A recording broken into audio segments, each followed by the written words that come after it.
আসসালামু আলাইকুম। কেমন আছেন সবাই? আজকের বান্দরবান ট্যুরের ভিডিওতে সবাইকে স্বাগতম জানাই। আমি মোহাম্মদ ইয়াসিন রবিন। প্রথমেই বলে রাখি, আমার আজকের বান্দরবান ট্যুরের প্ল্যানটা ছিল একটু হুটহাট প্ল্যান। বন্ধুদের সাথে কথা বলেই বেরিয়ে গেলাম আমার এক জিও গাড়িটি নিয়ে। এর আগে আমি গাড়ি চালিয়ে অনেক ট্যুর দিয়েছিলাম, কিন্তু আজকের বান্দরবান ট্যুরের গল্পটা একটু অন্যরকমই হবে। আমি বারে বারে বান্দরবান কি জন্য বলছি জানেন? আসলে আমরা যা বান্দরবন নামে চিনি সেটার আসল নাম বান্দরবান। তো যাই হোক, বান্দরবানের এই পাহাড়ি উঁচু নিচু রাস্তায় প্রথমবারের মতো নিজে প্রাইভেট কার চালিয়ে ট্যুর কমপ্লিট করার গল্পটা তো একটু অন্যরকম হবেই। তো আমরা রাত্রে 2টার দিকে বাসা থেকে বের হয়ে যাই। বের হওয়ার সময় প্রচণ্ড বৃষ্টি ছিল।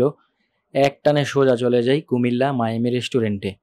গাইস, আমরা এখন আছি মায়ামি রেস্টুরেন্টে। সবাই নাকি খিচুড়ি খাবে। ইব্রাহিমও কিন্তু খিচুড়ি খাবে, ওরাও খিচুড়ি খাবে। কি খাবা তোমরা? খিচুড়ি।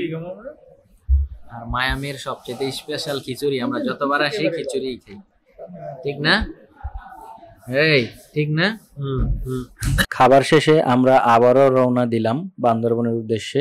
সারা রাত গাড়ি চালানোর পর সবাই অনেক টায়ার্ড। আমার বন্ধুরা সবাই ঘুমিয়েছে, শুভ বাদ দিয়ে। শুভ কখনোই ঘুমায় না।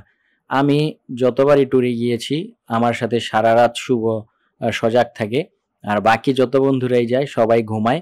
তো আমরা বান্দরবন পৌঁছে গেলাম সকাল 10টার দিকে। এই অপরূপ সুন্দর রাস্তা দিয়ে গাড়ি চালিয়ে আমার চোখের ঘুম যেন আনন্দময় হয়ে উঠেছে।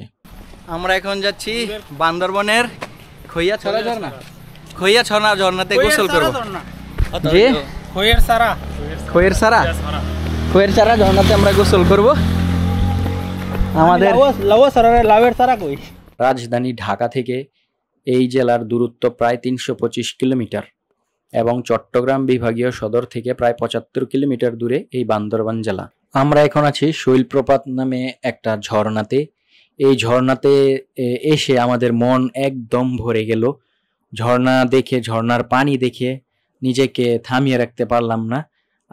আমাদের নিয়ত ছিল যে আমরা গোসল করব না, কিন্তু যখন ঝর্ণার পানিতে পা রাখতে রাখতে আমার মনটা শান্তিতে ভরে গেল। সারা রাত জার্নির পর এত সুন্দর ঠান্ডা পাহাড়ি ঝর্ণার পানিতে গোসল না করলে কি হয় ভাই? অসম্ভব সুন্দর ঝর্ণা, গোসল করব।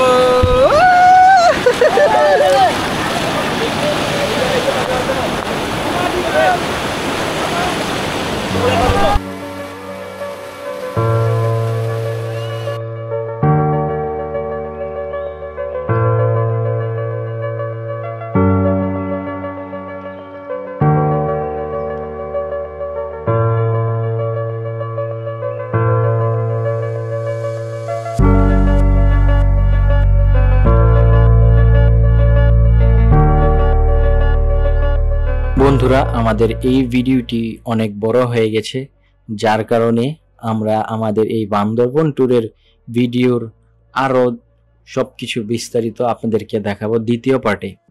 আশা করি প্রথম পার্ট আপনাদের অনেক ভালো লেগেছে। আপনারা যারা প্রথম পার্ট দেখেছেন অসংখ্য ধন্যবাদ জানাই আমাকে এত সুন্দর সাপোর্ট দিয়ে যাওয়ার জন্য। আমার এই ড্রোন ক্যামেরার শট দেখতে দেখতে প্রথম পার্টটি শেষ করে দেব। সবাই ভালো থাকবেন। দ্বিতীয় পার্টের জন্য সবাইকে আমন্ত্রণ।